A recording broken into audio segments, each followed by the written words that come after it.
Iran ആക്രമണം തുടരുന്നതിനിടെ വീണ്ടും ഫോഴ്സ് മെജൂർ നോട്ടീസ് പുറപ്പെടുവിച്ച് ഖത്തർ എനർജി. ദീർഘകാല LNG കരാറുകളുമായി ബന്ധപ്പെട്ടാണ് നോട്ടീസ് ഇഷ്യൂ ചെയ്തത്. നേരത്തെ ഖത്തറിലെ വ്യവസായ നഗരമായ റാസ് ലഫാനിലുണ്ടായ ഇറാൻ ആക്രമണത്തിൽ LNG പ്ലാന്റിന് സാരമായ നാശനഷ്ടങ്ങളുണ്ടായിരുന്നു. അന്താരാഷ്ട്ര തലത്തിൽ പ്രത്യാഘാതങ്ങൾ ഉണ്ടാക്കുന്നതാണ് ഖത്തർ എനർജിയുടെ തീരുമാനം. അബ്ബാസ് മുഹമ്മദ് ഖത്തറിൽ നിന്ന് വിശദാംശങ്ങളുമായി ചേരുന്നുണ്ട്. അബ്ബാസ്, ഏത് രീതിയിലായിരിക്കും ഖത്തറിന്റെ ഈ തീരുമാനം പ്രതിഫലിക്കാൻ പോകുന്നത്? വിനിഷ, ആഗോള LNG മാർക്കറ്റിൽ വലിയ പ്രത്യാഘാതങ്ങൾ ഉണ്ടാക്കുന്ന തീരുമാനമാണ് നിലവിൽ ഖത്തർ എനർജി കൈക്കൊണ്ടിട്ടുള്ളത്. ഈ നോട്ടീസ് ഇഷ്യൂ ചെയ്യുക, ഫോഴ്സ് മെജർ നോട്ടീസ് എന്ന് പറയുന്നത് അപ്രതീക്ഷിതവും അസാധാരണവുമായ ചില സാഹചര്യങ്ങളിൽ കരാർ വ്യവസ്ഥകൾ പാലിക്കാതെ വരുമ്പോൾ നിയമപരമായ സംരക്ഷണം ലഭിക്കാൻ വേണ്ടി പുറപ്പെടുവിക്കുന്ന ഒരു നോട്ടീസാണ്.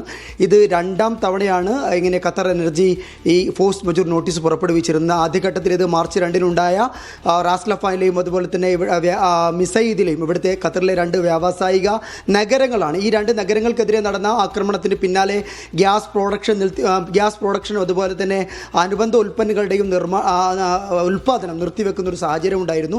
ഈ ഒരു സാഹചര്യത്തിൽ ഫോഴ്സ് മെജൂർ നോട്ടീസ് പുറപ്പെടുവിച്ചിരുന്നു. അതിനുശേഷമാണ് വീണ്ടും ഒരു ഫോഴ്സ് മെജൂർ നോട്ടീസ് കൂടി ഖത്തർ എനർജി പുറപ്പെടുവിക്കുന്നത്. ഇത് പ്രധാനമായും ബാധിക്കുക ഏഷ്യയിലെയും യൂറോപ്പിലെയും വലിയ കമ്പനികൾക്കാണ്. രാജ്യങ്ങളുടെ പേരെടുത്ത് പറഞ്ഞാൽ ചൈന, ദക്ഷിണ കൊറിയ, ഇറ്റലി, ബെൽജിയം കമ്പനികളിലെ ഈ രാജ്യങ്ങളിലെ കമ്പനികളുമായിട്ടുള്ള ദീർഘകാല കരാറുകളിലാണ് ഈ ഫോഴ്സ് മെജൂർ നോട്ടീസിൻ്റെ ഒരു ആഘാതം ഉണ്ടാകുക. അഥവാ ഈ ഫോഴ്സ് മെജൂർ നോട്ടീസ് പുറപ്പെടുവിക്കുമ്പോൾ നമ്മൾ മനസ്സിലാക്കേണ്ട കാര്യം, ഇവിടെ LNG ഉണ്ട്, LNG എക്സിസ്റ്റ് ആണ്. അതുപോലെ തന്നെ ഈ മറ്റു രാജ്യങ്ങളുമായി മറ്റ് കമ്പനികളുമായി LNG കൊടുക്കാനുള്ള, അവർക്ക് കൈമാറാനുള്ള കരാറുണ്ട്. എന്നാൽ ഡെലിവറിക്ക് കഴിയുന്നില്ല. കാരണം നമ്മൾ സ്ട്രൈറ്റ് ഓഫ് ഹോർമുസ് കടലെടുക്കൽ ഷിപ്പിങ്ങുമായി ബന്ധപ്പെട്ട പ്രശ്നങ്ങൾ നമുക്കറിയാം.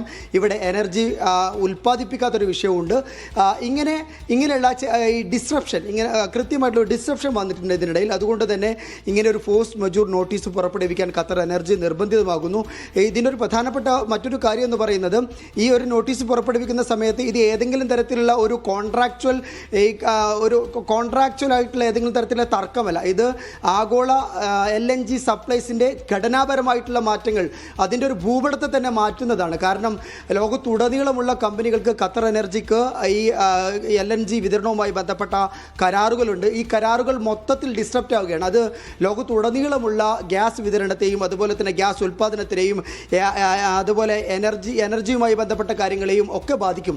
അഥവാ എനർജി ഷോർട്ടേജ് ലോകത്തുടനീളം അനുഭവപ്പെടും. അതുപോലെ തന്നെ ഈ ഇലക്ട്രിസിറ്റിയുടെ ഒക്കെ കോസ്റ്റ്, അതിൻ്റെ കോസ്റ്റ് വളരെ വലിയ രീതിയിൽ വലുതാകുകയും ചെയ്യും. ഇങ്ങനെയൊക്കെ വളരെ വലിയ ദൂരവ്യാപകമായ പ്രത്യാഘാതങ്ങളുണ്ട്. ഇതോടുകൂടെ നമ്മൾ ചേർത്ത് വായിക്കേണ്ടത്, ഈ ഒരു ഫോഴ്സ് മെജൂർ നോട്ടീസ് പുറപ്പെടുവിക്കുന്നതിൻ്റെ ഒരു പശ്ചാത്തലം കൂടിയാണ്.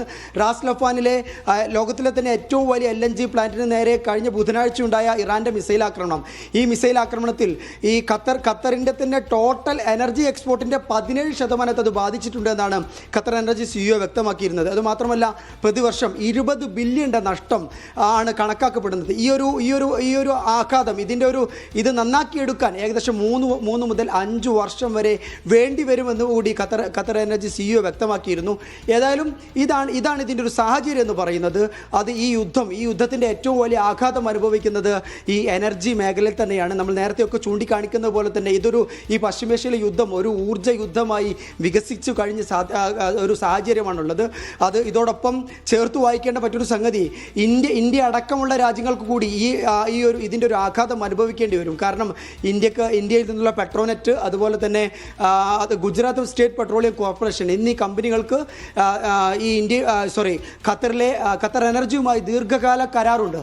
പ്രതിവർഷം ഇന്ത്യ ഇറക്കുമതി ചെയ്യുന്നത് ഏകദേശം 27 മില്യൺ ടൺ LNG ആണ്. ഇതിൽ 41% വരുന്നതും ഇറക്കുമതി ചെയ്യുന്നതും ഖത്തറിൽ നിന്നാണ്. അതുകൊണ്ട് തന്നെ ഖത്തറിൽ ഈ LNGയുടെ ഷോർട്ടേജ് ഉണ്ടാകുന്നത്, LNGയുടെ ഉൽപ്പാദനം നിർത്തിവെക്കുന്നത്, LNGയുമായി ബന്ധപ്പെട്ട ഏതെങ്കിലും തരത്തിലുള്ളൊരു ആഘാതം ഉണ്ടാകുന്നത്, അത് ഇന്ത്യയെ കൂടി വളരെ ഗുരുതരമായി ബാധിക്കുന്നതാണ്. അത് നമ്മുടെയൊക്കെ തന്നെ അടുക്കളയിൽ കൂടി ബാധിക്കുന്നതാണ് വിനിഷ. ഏതായാലും വലിയ രീതിയിലുള്ള ബുദ്ധിമുട്ടിലേക്ക് കാര്യങ്ങൾ എത്തുന്ന ഒരു തീരുമാനത്തിലേക്കാണ് ഖത്തർ LNG പോകുന്നത്. എന്തായാലും വരും ദിവസങ്ങളിൽ അതിൻ്റെ ഒരു പ്രത്യാഘാതം, പ്രതിഫലനം ഏത് രീതിയിലായിരിക്കുമെന്ന് കണ്ടറിയാം. മുഹമ്മദ് അബ്ബാസ് ആണ് ഖത്തറിൽ നിന്ന് വിശദാംശങ്ങൾ പങ്കുവച്ചത്.